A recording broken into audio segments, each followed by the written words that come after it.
Nakamura, renowned as one of the best blitz players globally, faces off against Praggnanandhaa in the final round of the tournament. If Hikaru wins, he will secure the title outright. Otherwise, he will tie with Praggnanandhaa for the first place. Hikaru opts for b3 setup, and Praggnanandhaa appears to mimic his opponent's moves. However, g3 becomes a double threat, as Pragg considers playing g6 as well. Cardinal e7 is the move. Pragg has effectively developed all his pieces and might be contemplating playing d4 to restrict the opponent's bishop, taking on d5 with the knight capturing. If Pragg had captured with a pawn, the eventual isolation of the d5 pawn might be a concern, promoting the knight capture.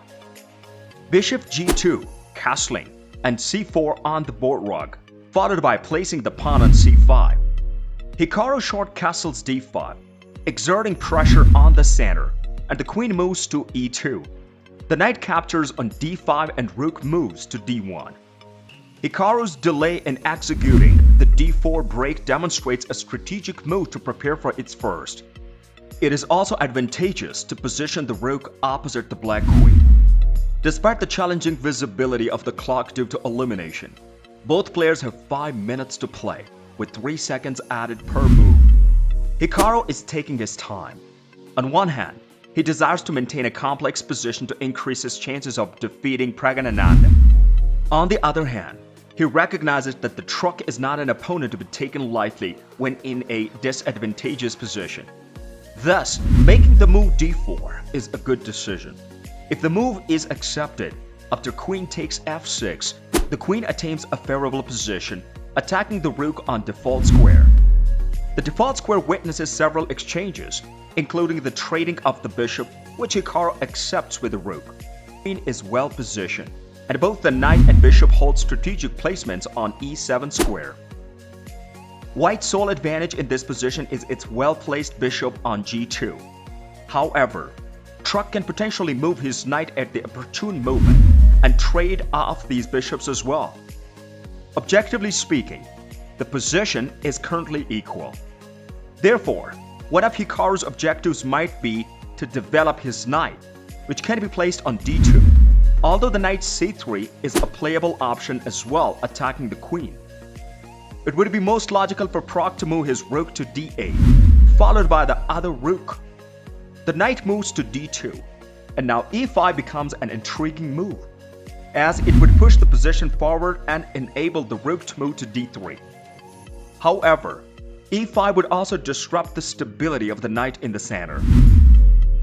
Consequently, Pragg opts for a straightforward approach by moving his knight to f6, while Pragg glances around, trying to catch glimpses of what's happening in other games as mentioned earlier. Pragg clearly has the advantage in terms of time, while Hikaru's clock is ticking down to a couple of minutes. Hikaru captures on b7, Pragg recaptures with his queen, and now the knight moves to c4. Hikaru has few ideas in mind. He aims to bring his knight to the slightly vulnerable d6 square, and he also contemplates the possibility of later maneuvering the knight to c6 y95. Although the position appears fairly equal, there is still some potential for excitement. As we know, players like Nakamura relish playing until the very end, hoping to capitalize on their opponent's mistakes. This could be advantageous for Hikaru, considering Pragg's lack of experience against world-class opponents. One option for Pragg is to capture on d4, but after queen d4, he is unable to challenge the rook on d5. Thus, he plays rook d5, displaying a clever and intriguing idea. He aims to double his rooks on knight 5. However, the knight d6 move loses some of its potency due to the presence of the rook on d5, and the white can double the rooks on the d5, but then black would also double theirs. Rook a d1 follows suit, and Pragg likewise doubles all 4 rooks, facing each other across the board. Pragg's expressions show his satisfaction with the position. Hikaru responds with f3, attempting to apply pressure with the possibility of playing e4.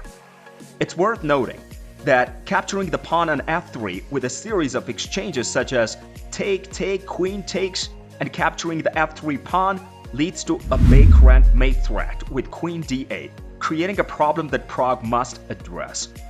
These are the types of moves that are not easy to spot. With a move like f3, Hikaru, a player of his caliber, keeps the position alive. Praggnanandhaa plays at 6, renewing the threat of capturing twice on d4 and winning the f3 pawn. A very good move would have been to play knight d7, preserving the queens on the board. Once you trade the queens in this position, the main issue is that white possesses slightly more space and their king can easily enter the center of the board. Pragg is taking some risks by opting to trade the queens, but objectively speaking, the position remains roughly equal. Asking Pragg, do you want to take on d6 and allow my knight to come here later on? The knight can move to c5 and attack the pawns on a7 and b6. Alternatively, do you want to keep the queen on d6? Demonstrates that Hikaru inclined to capture the queen is merely ensuring that he hasn't overlooked any tactical possibilities, as queen and knight endgames tend to be the most intricate on the chessboard. Hikaru advances his king, and Pragg follows suit by bringing his own king closer. Now, observe Hikaru's excellent move after Pragg captures his knight. Hikaru recaptures and places his knight on d7. Hikaru played f4 in response to the Pragg's quick a6 move because when the knight would be attacked by the king e7, Hikaru can defend his knight with e5. White holds the advantage due to their superior spatial control and strategically placed knight, requiring caution from Pragg in this situation. One potential idea for Pragg is to play king e7, followed by e5 and then f6, attempting to destabilize the e4-e5 pawn structure in the center. The outcome of the game hinges on the final minutes and whether Hikaru will be able to secure a victory.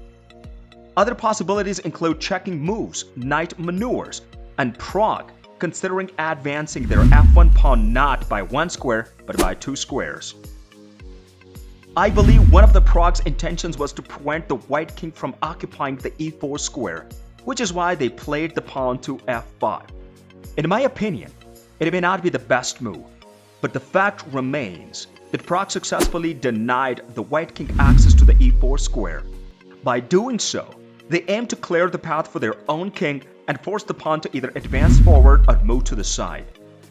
With the king in place, the endgame becomes highly challenging for black, as they face spatial constraints while white enjoys ample room and exerts pressure from multiple directions.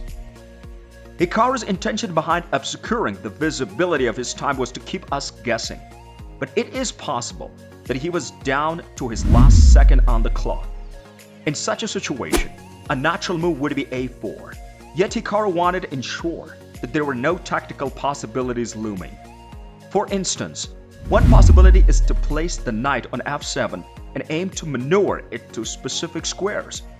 All these potentialities needed to be carefully calculated, leading to Hikaru playing a4. Pragg must maintain the status quo and wait for the Hikaru's moves, although he has limited options. One available option is to move the knight from b8 to c6. With only 24 seconds remaining, Hikaru is ready to advance his king up to the board, previously on king d4, preparing to apply pressure on the b4 point. As Pragg's clock ticks down to 40 seconds, the desire to take active measures grows, such as attempting a pawn break.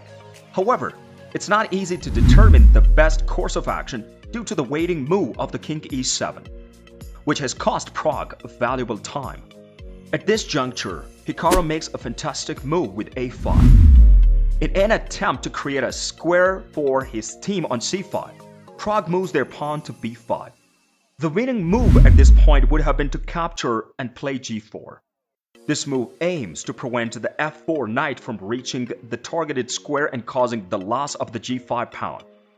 However, capturing and playing g4 is a challenging concept, as Hikaru meticulously examines the position and takes a pause to analyze it thoroughly. Did you like it? Tell us what do you think of the video in the comment section below, and don't forget to subscribe to our YouTube channel for more interesting videos.